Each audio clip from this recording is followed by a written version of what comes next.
Okay, so today's class will be not much long. Okay, I'll try to keep it very manageable. Okay, and we'll just try to finish in 35 minutes or maybe 40 minutes, because we just have to do the inventory exam kit questions today, right? And first of all, we'll do the thing that we left in the last class. Just one or two minor things were left, and the remaining things, which were the inventory exam kit questions, that we will be doing right now. Okay.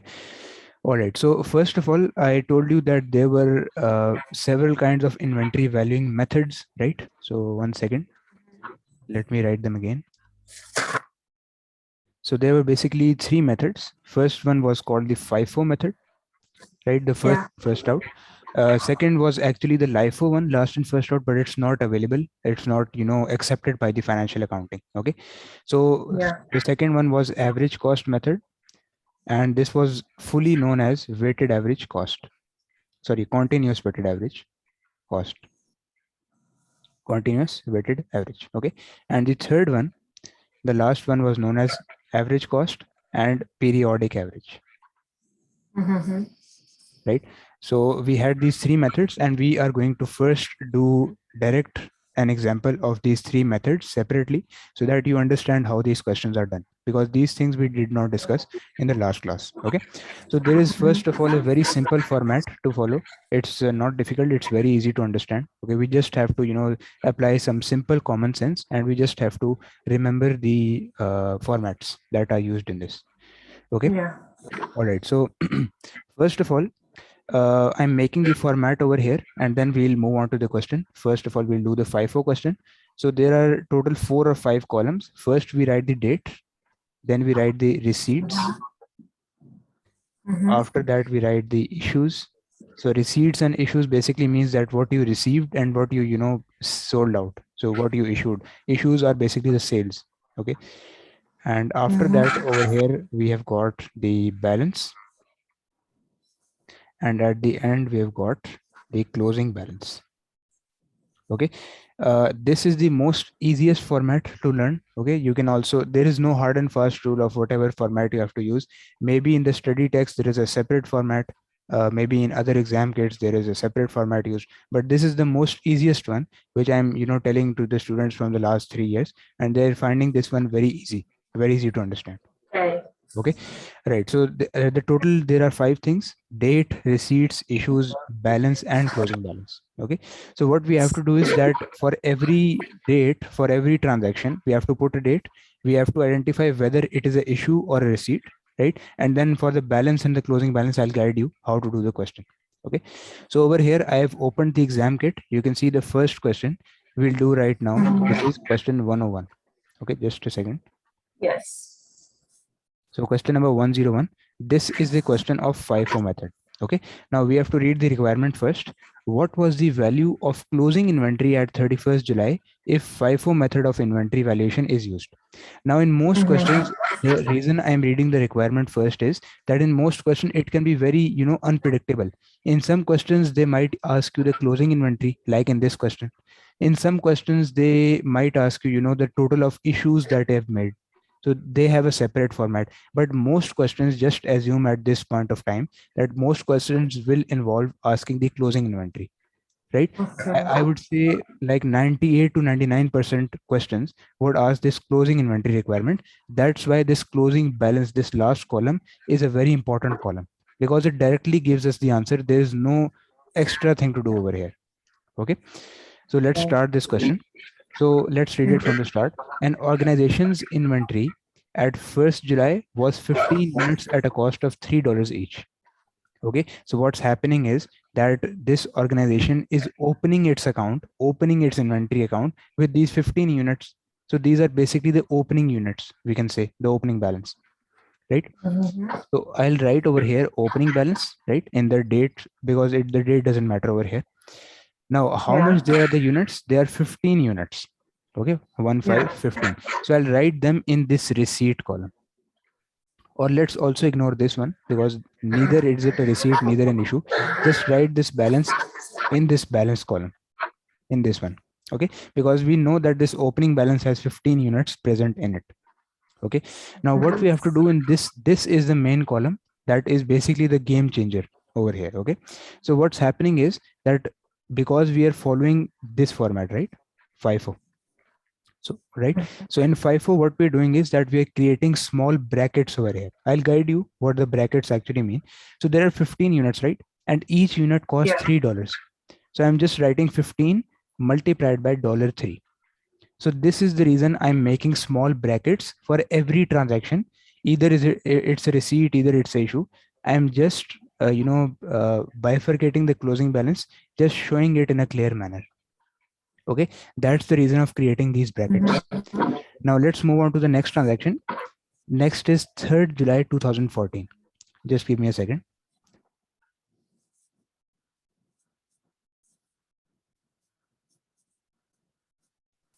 Okay, so 3rd July 2014. So what's happening is 5 units are sold, right? So what does sold means? This should come under the issue column, right? Because these are units that are going out, right? So Yeah. anything which is going out means issued. We have issued it. Okay, Yeah. so basically 3rd July 14, and these are 5 units, right? So whenever there is an issue, you have to ignore this price because this is just for the confusion purpose. Okay, because we are doing the FIFO method, the inventory will be valued at $3, right? So we have to issue it at $3 as well. There is no doubt in this. Okay, so balance was 15 first of all. Now 5 will be gone out of this, so that means the closing balance right now will be 10. Okay, Yes. now what we do is that we just change this balance to 10 into $3, because again we are showing the closing balance, right? What balance is it Yeah. existing right now, right? So Mm-hmm. this is the thing that's happening. So continuously and frequently we are just changing the balance over here. Okay, just a second, just a minute.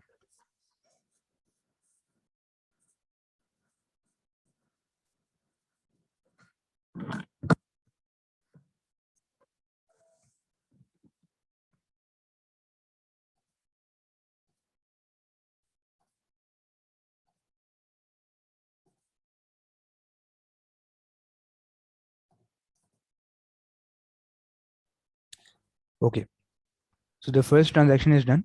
Let's move on to the next one. So 8th July 14, this is the next one. Now what's happening is 10 units are bought at $3.5 each, right? So 10 units we are purchasing over here, we are not selling. So that means this should come under the receipts. Okay, so 10th July 14, and there are 10 units. Sorry, it's 8th July. Yes. So there are 10 units which we have received. So the balance would jump up to 20 because 10 are added, right? Now what we do is Yeah. that we maintain a sequence in this. I'm writing a word over here, sequence. It's very important to follow over here in this closing balance column, because we have Okay. to follow. Why I'm following the sequence over here? Because we are following this FIFO method. So first, Yeah. anything which comes in first will go out first as well. Okay, Mm-hmm. so that's why we have to maintain the sequence. So what we do is that Yeah. we write this 10 $3 first. There is no issue in this. Okay, because this came in first, so we'll keep it first as well. Okay, and the second thing that came in is Sorry, 10 but units. he bought. Sorry, he bought these units. I'm sorry, what was that? So he bought these units, okay, on the 8th of July Yeah, exactly, he bought it. That's why it is a at receipt above. 3.50. At 3.5, exactly, at $3.50. So why That do we put free? no, we are just carrying down this balance from above. This is the same one. Now Okay. this transaction I'm writing just after this. Okay, because we have to maintain the Okay. sequence in this. So what we're doing is 10 into $3.5 we'll write after this, because this came after it, right? So we're maintaining the sequence over here. Okay, so Mm-hmm. this is the thing that we're doing over here. Yeah. Now next thing, let's look 12th July. Just a second.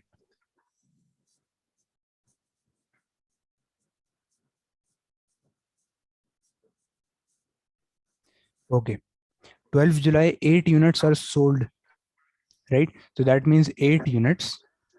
12th July Yeah. 14, so 12 will be 1 second, sorry, 8 units, not 12. So 8 units will be the issues because we sold them, Yeah. right? They went out. So now this balance will be how much? 12, because Well, yeah. it has gone out, right? Now is the Mhm. time to apply this FIFO method, because first of all, we were just getting simple opening balances and all that, right? Now what we do is first in, first out. So you see, I'm maintaining the sequence from above. This transaction is coming on the first step, right? So what will go out first as well? This one, this transaction, right? So we'll take 8 units from this one, not the second one, because it's FIFO, right? First in, first out. So that Sorry, means but they because, were not. Oh, yeah. Not on. Sorry. yeah, sure, you can ask. Oh, because they sold 5 units, so it became 10. Okay, that's fine. Yeah, exactly. When they issued 5, there was no sequence over here. There was only one amount, right? So out of one amount, we just took it out from that. There was no sequence. Yeah, But when yeah, this 10 additional units came in, that's why the sequence is followed right now. yeah. Okay. So these 8 units will be subtracted from this first group. Okay. Not the second one, because first one, this came in. That's why the first one will go out over here as well. Okay. Yeah. Now the closing balance will be 2 into $3, because 8 will be gone out from this, and 10 into 3.5 will remain same as it is. Okay, so this is the thing that we have to do in 5 4 questions, first in, first out. We have to maintain a sequence in Sorry, the but closing, why? Sorry, but why 2 times 3? because you see, this is the closing balance, right? So we are just accounting for the Yeah, closing balance, not the issue. yeah.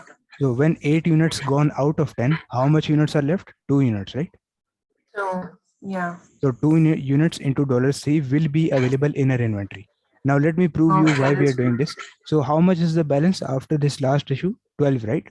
Now this is 2 units and this is 10 units. So you see, it is equal to 12 units.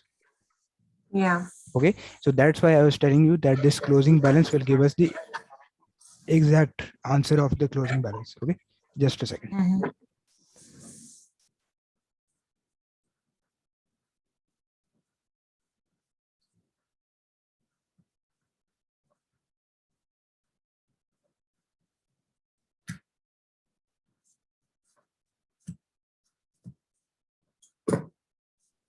Okay. Just give me 1 second. I'll be back. Okay. Just a minute.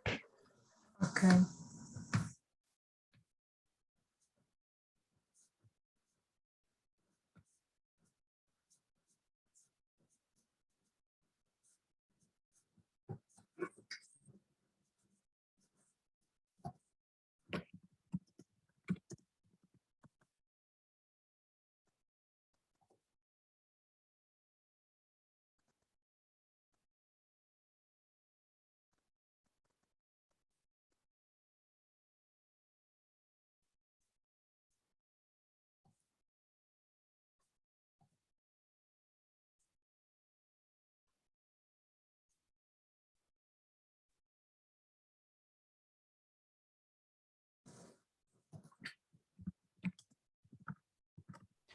Okay. Let's continue.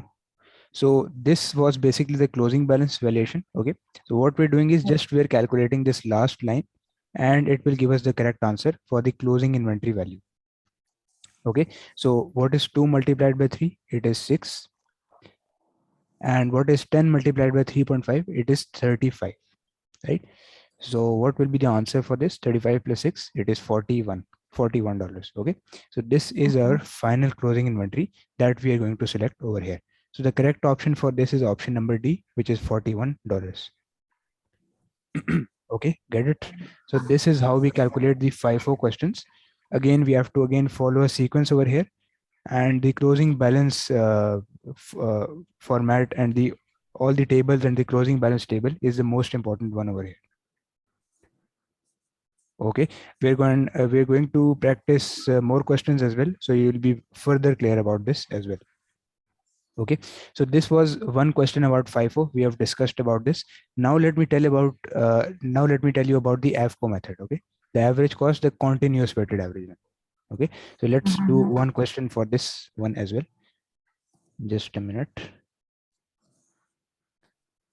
Okay, let's do this question. Question 107. This is a continuous weighted average one. And next one, question 108, will be the periodic weighted average. Okay. Now, question 107. So again, remember that in these two, in the first two, we have to make the same format. Only the technique is different in both questions. Okay. So again, let me make the format over here. So date. And format as well of that one. I'm sorry. It's the same format of the FIFO. Exactly. It's the same one. Okay. So issues, then we have balance, and at the last we have closing balance. Okay, let's start this question. So in average cost method, remember one thing, I'm writing this note over here. It's an important note. What happens is, this is about average cost, continuous Continue. weighted average. Exactly. Okay. So the important note over here is that what happens is that at every receipt, this is a very unique concept. It's not available in any other method that we have studied. Okay. At every receipt, we calculate an average cost to be used in subsequent issues. Okay, so what's happening is that whenever we get a new receipt, at every receipt, there will be a new calculation for average cost. I'll tell you what is the formula. It is very simple to calculate, and that average cost will be used until and unless a new receipt doesn't come. So that means after every receipt, the number of issues will be using this average cost. And then for example, Okay. there is a receipt of 6 units, then we have receipt issues of, for example, 2 units and then 3 units, and after this there is another receipt of, for example, 10 units. So the average cost that we calculated at this step will be used in these two issues. But when the 10 units receipt came, we'll calculate a new average cost. Okay, so this is the thing that we're doing. At every new receipt, there will be a new average cost calculation. Okay, now let's do this practically. Let's do it in the question format. Just a second.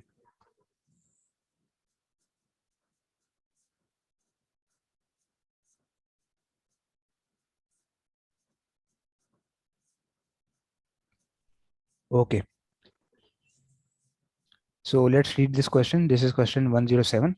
So if entity uses continuous weighted average cost to value closing inventory, what is the value of closing inventory based on following information? So first of all, on 2nd Feb, we have purchased 10 units at a cost of $5 per unit. Okay, so the good thing in this kind of format, in this continuous weighted average, is that we don't have to follow a sequence. We don't have to make those brackets anymore.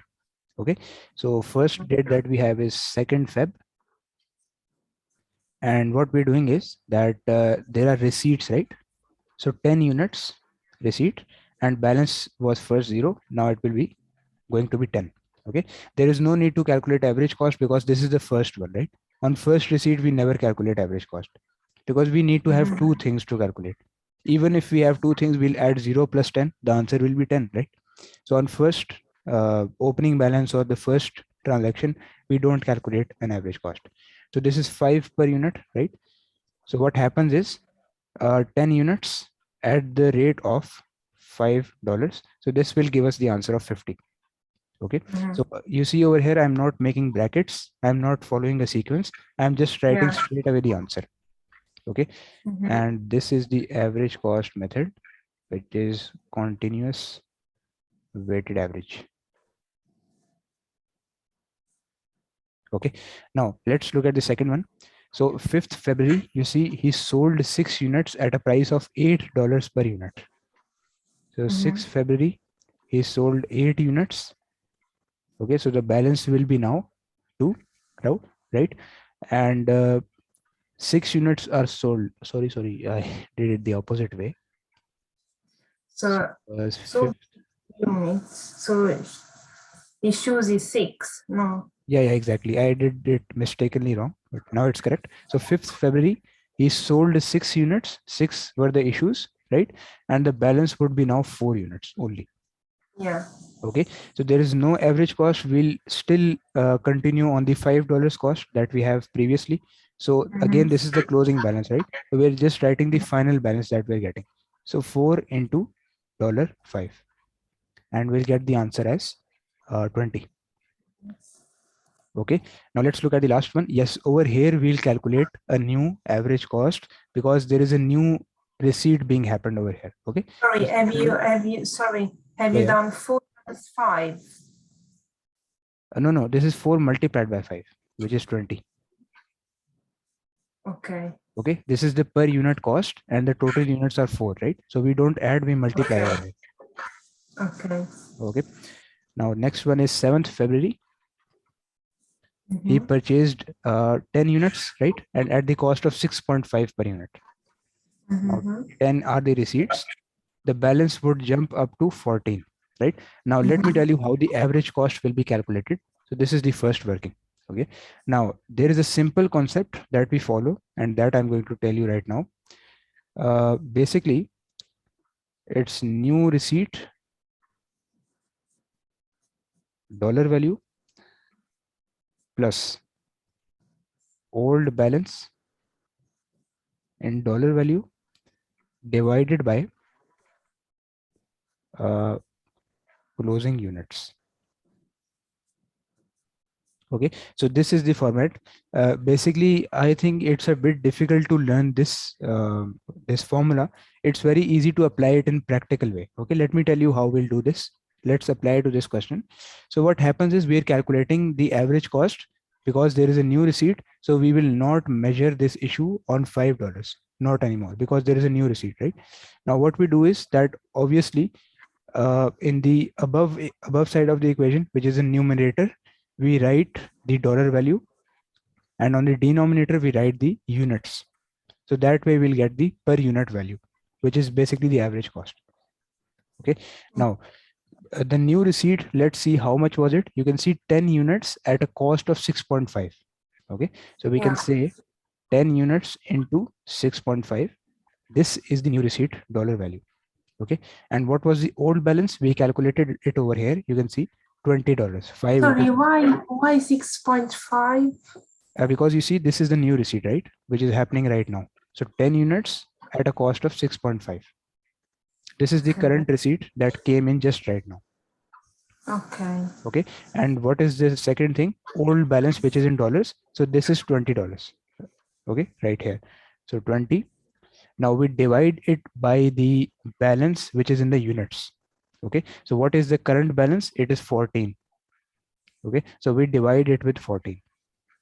So let's see what is the answer. So this is 65 plus 20 divided by 14. So just a second. So this is 85 divided by 14. So this is approximately 6.07. So 6.07 per unit. Okay, so this is the balance. This is the new average cost that we're getting, and we'll use this average cost till there is a new receipt. Okay, now this is the closing balance. So closing balance is 14 units, right? And we'll measure this 14 units on this 6.07. 6.07. So let's see what is the answer. So it's giving us 84.98. We can also call it as 85, but let's see. So we'll write it as 84.98, but we can also write it as 85. So both answers will be correct in this case. Okay, we can also round it off and we'll write it as 85. So both answers will be accepted. Okay, got it. You can see it again over here. Again, what we did is we did not follow the sequence. We followed a new technique, which is basically calculating a new average cost after every receipt is happening. And that specific average cost will be used for every issues and the closing balance as well. Okay, so this is the Okay. concept of, Sorry. yeah. This the method, when you purchase something, Mhm. when you buy something, So you go receipts. Yes, You have exactly. always this thing. I mean, new receipts plus old balance plus closing units. Yes, yes, Every time that there is a purchase. exactly. Every time there is a new receipt, every time there is a new purchase, we follow this format that is over here. And for example, now if we had like issues, we had to evaluate it at 6.07 per unit. Yes, exactly. If there is any more issue, let's say there was a issue of, let's say 8 units and then 2 units. So this will be also valued at 6.05, and this will also be, sorry, 6.07, and this will also be measured at 6.07. Okay. Okay. So this average cost per unit will be used till there is a new receipt. Okay, that's fine. Okay. Okay, that's great. Now let's do the last one, which is a periodic weighted average, right? We'll do one question for this, and after that, we'll do the normal inventory exempted questions. Okay, just give me a second, just a second.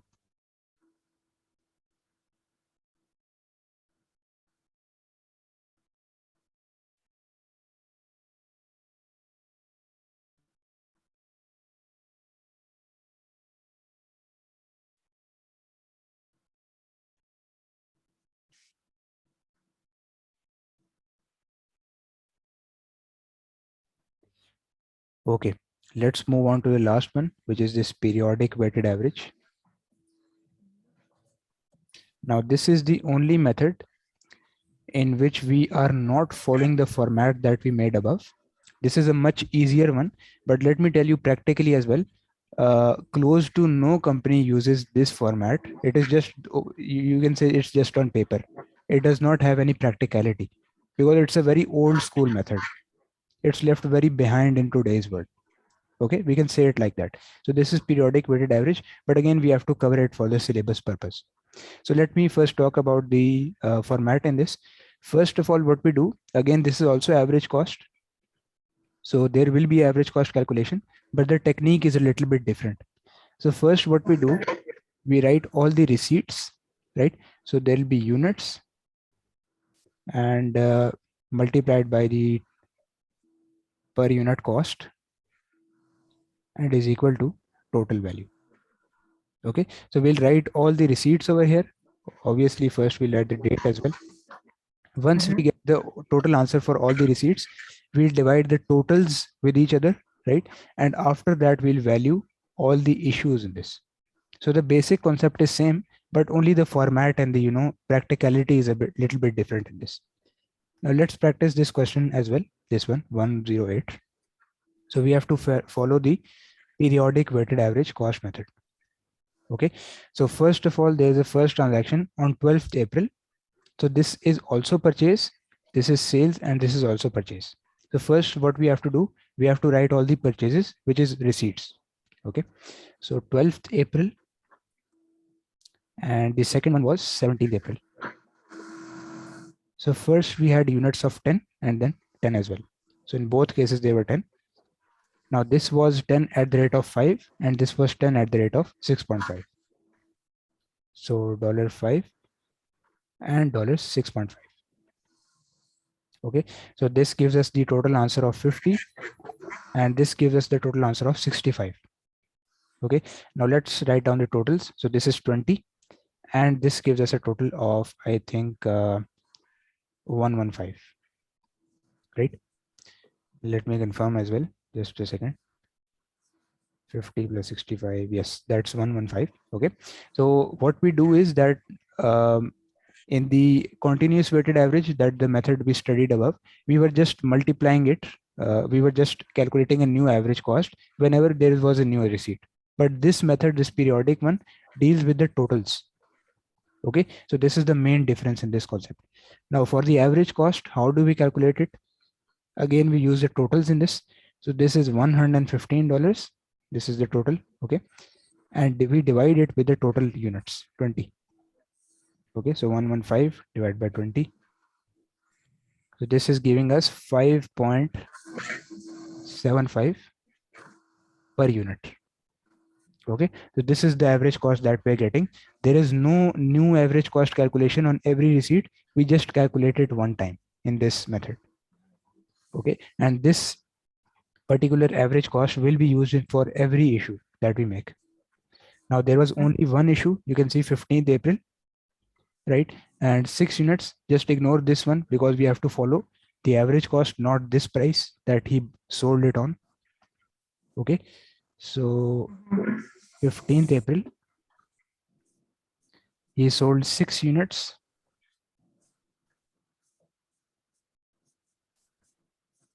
So 6 units, we multiply it with this cost, this one, 5.75. Okay, and the total that we get is into 6. This is 34.5. Okay, so what we do is that in this question we have to find the closing inventory, right? So just for finding the closing inventory, what we do is we can see that 20 units total we received and 6 units is the total that we sold out. So how much units will be left? We will be left with 14 units, right? 20 minus 6, which is 14. And I told you that for every average cost, this is the same in every concept, that average cost will be used for issues as well and the closing inventory valuation as well. Okay, so we're finding the closing inventory, that will be 14 units multiplied by 5.75.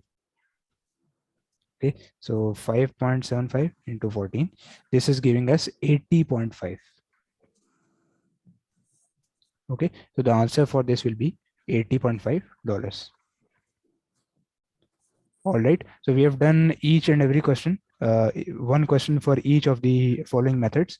First was FIFO, then it was continuous weighted average, then it was periodic weighted average. Okay, and remaining questions we'll continue to practice in the further classes as well. Okay, now I would like to move quickly on the remaining questions of the inventory, because we studied other things as well, right?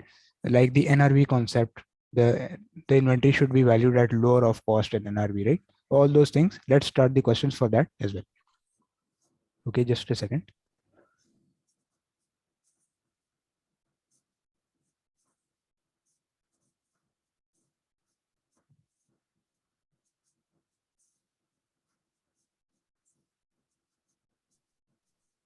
Okay, let's start from this question. This is the first one, question 89. Okay, so this is a question for the NRV concept that we studied, net realizable value. Okay, now at what value should this item of inventory be included in the financial statements? So again, I told you that in the financial statements, what value do we include at? Lower of two things, right? Lower of cost and lower of NRV. So anything which is below compared to both of these, we record it in the financial statements. Now, item of inventory was purchased for $500. So that means the cost for this is $500. Okay, it is expected to be sold for $1,200, although $250 will need to be spent on it in order to achieve the sale. So do you remember the NRV formula we studied? NRV is expected selling price minus the cost to sell, right? So what is the expected selling price? It is given over here, expected to be sold for $1,200. So 1200 is the expected selling price and 250 will need to be spent on it to achieve the sale. So this will be the cost that we will incur to achieve the sale, right? So that means 250 will be minus from this. So again, I told you the realizable concept. Realizable basically means that at the end, after minusing all the cost, the net amount what we'll receive is called realizable value. Okay, so the answer that we're getting is 950. This is the correct NRV, which is $950. Okay, now NRV is $950, cost is $500. So you tell me which one is the lower over here? The cost. Exactly, the cost is lower, right? And you remember one thing that I told in the inventory lecture in the last one, that inventory is originally recorded at cost, right? Originally in the financial statements it's recorded at cost, but whenever a sudden decrease in market value or any kind of natural disaster comes, then the NRV basically reduces the closing inventory. But in this case, cost is lower, NRV is higher. So whenever cost is itself lower, we will do nothing, we will just record it at $500. This is the lower of. Okay, so $500 will be the answer over here. Just give me 1 second. There is a call. Just 1 second.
Okay.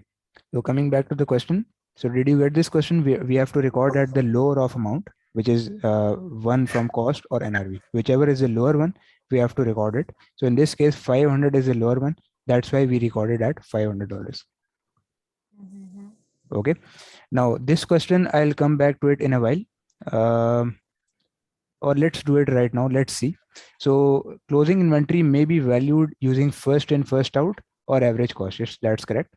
Which of the following statements is true, assuming that prices have fallen throughout the year? So this question we'll do in the next class because this requires a long concept that I'll explain in the next class, which is on. I'll confirm tomorrow is the class. We have to take it or not. Okay, I'll confirm you.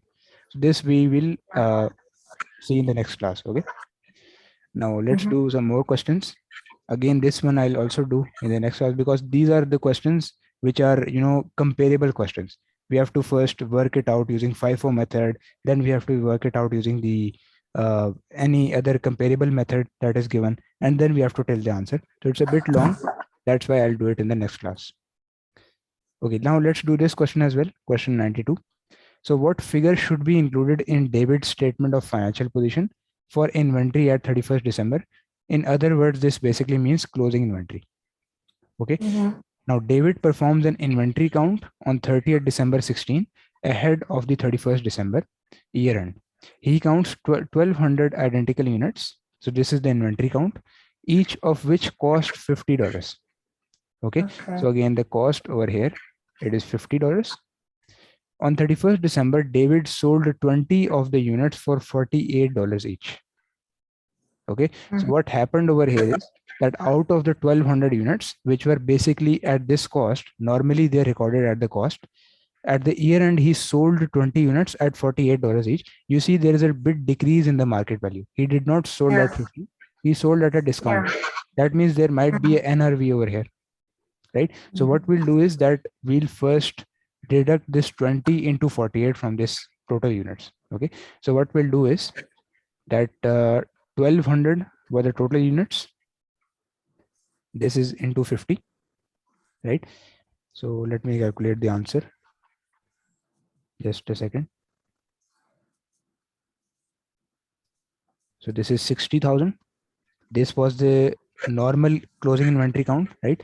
But he sold 20 units at $48 each. Okay, so 20 into 48. This is 960. Okay, so out of this $60,000, he sold the 960. So that means we'll minus this, right? So 60,000 will simply minus the 960 because these units are sold. The remaining units, which were basically 1180, right? Because out of 1200, only 20 were sold, right? So remaining 1180 will still be available. So 60,000 minus 960, this will give us the answer of 59040. So this would be the answer 59040. Okay, got it. Now let's do this question 93, this one. So identify whether of the following statements relating to accounting treatment of this are true or false. Okay, let's see. Inventory should be valued at lower of cost, net realizable value, and replacement cost. Look, till here, from here. Sorry, I've just seen like this, the result of the 92, and it gives another result. What answer is it showing on the back? Is from this exam kit. If you go to the 92 on the solution, you Yeah, can let me see see. Just a second. 59.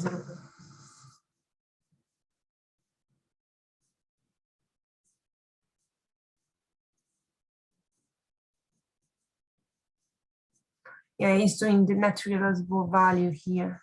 Oh, right. 1 second. Number of units is 1180. That's right.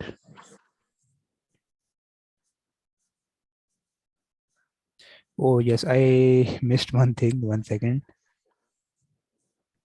I completely left this 1 minute. Yeah, let's do it again. 1 second. So what we're doing is, I thought that the totals will be relevant over here, but they were not relevant. 1 second. So again, what we're doing is the same concept that we studied in the last class, right? So what we're doing over here is that you see the cost over here for each unit is $50, right? And the NRV it has given over here, it is $48 for each, right? So 48. Now, which one is the lower one out of this? NRV, right? 48 is the lower one. So that means first we'll find the closing balance, like out of 1200, he sold the 20. So only 1180 units were left, right? And these 1180 will be valued at this 48, not the 50. Okay. Okay. So $48. So let's see, 1180 into 48. Yes, this is giving us the right answer. 56640. So the correct answer will be 56,640. Okay. Now coming back to this question 93. So inventory should be valued at lower of cost and NRV and replacement cost, right? So I was telling you that from statement from here till the start till this net realizable value, this is absolutely correct. But because this and replacement cost is here, this whole statement becomes wrong, because we have studied nothing about replacement cost in this chapter, right? We have studied nothing. There is no replacement cost in this F3 syllabus, right? So that means this whole statement, just because of these three extra words, it's false over here. Okay. Now, second one, let's look at this one. When valuing work in progress, material costs, labor cost, and variable and fixed production overheads must be included. Right now, you might have studied F2. The second statement is basically from the managerial accounting, right? It is a little bit in the inventory topic as well. I'll try to cover it in the next class, because the minor bits that are left, we'll try to finish it in the next class. So again, it's saying when valuing the work in progress, right?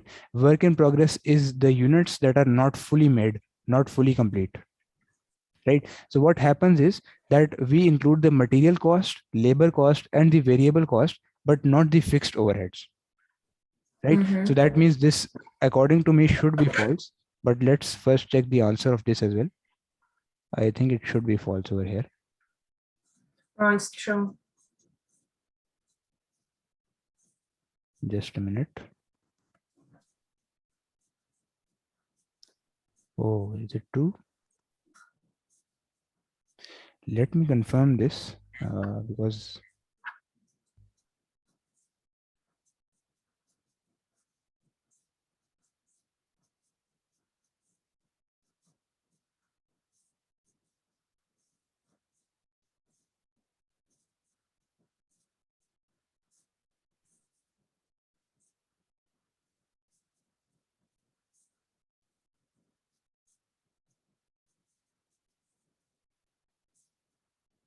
yeah, I think this should be true, because the thing is that uh, management account is not my thing. So that's why I thought that fixed production overheads would not be included, but these are included. Again, we have to study this thing in more clarity in the next class, right? So let's make it as true over here. Okay, because all these costs will be included in the work in progress.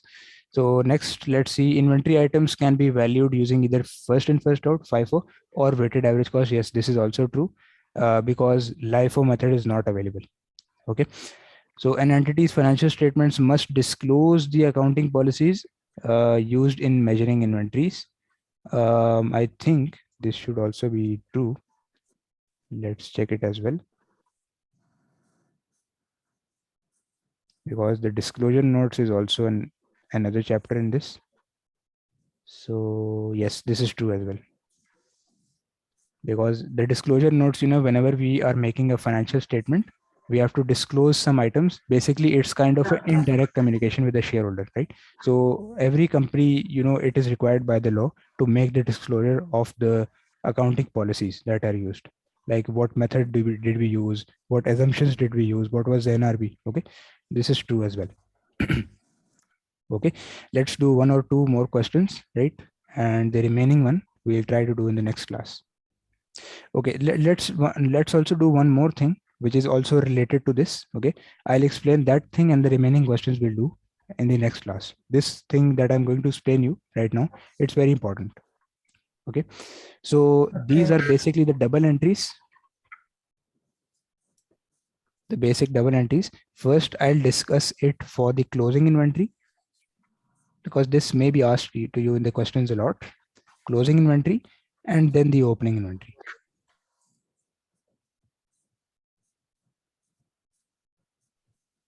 Okay, now first let's discuss the closing inventory. This thing we'll understand a bit in a bit more clarity when we study that financial statements chapter, which we'll study I think after 1 or 2 weeks.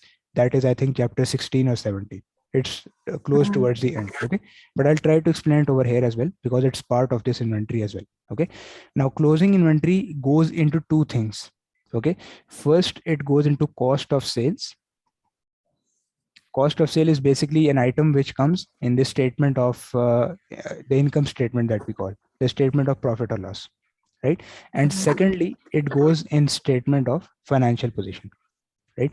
Now I told you in some last classes as well that statement of financial position that we are creating, these also always include the closing balances for everything, right? Either it's receivables, either it's payables, either it's liabilities, it's assets, all include the closing balance over here, right? So obviously we are valuing the closing inventory. That's why it is a more important feature of the statement of financial position. Okay, now as you know, cost of sale is basically kind of the expense, right? So let me also write the cost of sale format over here. This is part of the full financial statement, but let's understand just the format for this. So cost of sale further has three things. Basically it's made up of three things, right? So first is opening inventory. I may have explained this in last some classes as well, but let's revise it as well. Okay, opening inventory plus purchases, we add purchases, and minus closing inventory,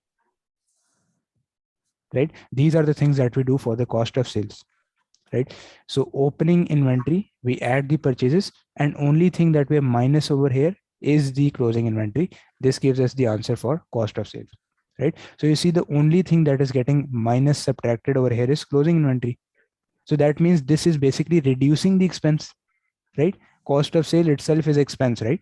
So opening inventory is increasing it, purchases is also increasing it, closing inventory is decreasing it, right? Because it's a minus over here, it's a negative figure. So that means anything which reduces the expense is always credit. Remember, we studied this. So Yeah. in the income statement, in the statement of profit or loss, this will be written as a credit, right? And in the statement of financial position, it will be written as a current asset, because all the current figures are written. Just a second. In the statement of financial position, all the current figures are written, right? So that's why we write the closing of the inventory in this. And current asset is always written on a debit, right? So what we do is debit inventory, but in the statement of financial position as a current asset, right? And again, credit inventory as well. But this inventory is this one, the cost of sales one, okay? So this will be credit in the statement of profit or loss. This is the entry for the closing inventory. Okay, this is the logic that I've given you, that they're entered in two things: cost of sales and statement of financial position. So if you remember this treatment, you'll always remember this double entry. Okay, again, as a current asset in the financial position, and as a reduction in expense in the statement of profit or loss in the cost of sale. Okay, now if you understand this logic of closing inventory, it is very simple for the opening inventory. It does not have much explanation. Just flip the entries. It's very simple. Okay, so just flip the entries. What we'll do is debit inventory, but in the statement of profit or loss. Now, why we are debiting in the statement of profit or loss in the cost of sale? You see, it is increasing the expense, right? So opening inventory is increasing. You see, it is basically contributing towards the cost of sale. So it is increasing, right? That's why we are writing it as a debit. And credit, what we do is credit inventory in the statement of financial position. So what we do is that there is not much explanation. Just flip these entry, just swap these entry. Okay, and automatically it will become the opening inventory double entries. Okay, the main thing that lies over here is the closing inventory. Mostly this is asked in the exam. The opening inventory is asked very less. It is very less chance of asking. Okay, got it. So I'll send you this Sorry, file as well. in my book there is like inventory and cost of sales. Like it says debit cost of sales and credit inventory assets. Yes, the same thing we're doing over here. You're telling this for opening, right? So you see in the Yes. financial position, it is written as an asset, right? Because in financial position, there are three things. Asset is equal to capital plus liabilities. Again, I told you that we'll understand this fully when we're done with the financial statements chapter, which is just, I think, chapter 15 or chapter 16. Okay, so I can recommend you just use the study text for the revision purpose, right? And just follow the sequence that I'm following for the syllabus, and hopefully we'll be done with this whole syllabus. Like I sent you the syllabus plan as well by maximum 12th of March. Sorry, why the opening inventory is debiting? I mean, you can see over here, sorry, I'm I'm not debiting. understanding because you know they got the same name, so it's like it's a bit. No problem. You can use the opposite name as well. It's the same thing. So let me write over here cost of sale. Okay, and let's write inventory. It's completely the same thing. It doesn't matter. Okay, just what you have to remember is for the opening inventory, it is increasing for the cost of sale. It is contributing towards it. That's why we are adding it as an expense, and that is why it is being debited. You can debit inventory as well. You can debit cost of sale as well. It's the same thing. It doesn't matter. Okay, and we're crediting inventory in statement of financial position because over here you can see we debit it in the financial position, right? So it's the opening inventory. That's why we're making the opposite inventory, opposite double entry. Okay, so the main thing over here is just remember this closing inventory, the closing inventory double entry, and just swap it, just make it the opposite, and it will become automatically the opening inventory. Okay. Okay. Got it. So I'll send you these notes as well in just a while. Okay, and most probably I'll let you know about the tomorrow's class if we will have it or not. All right, and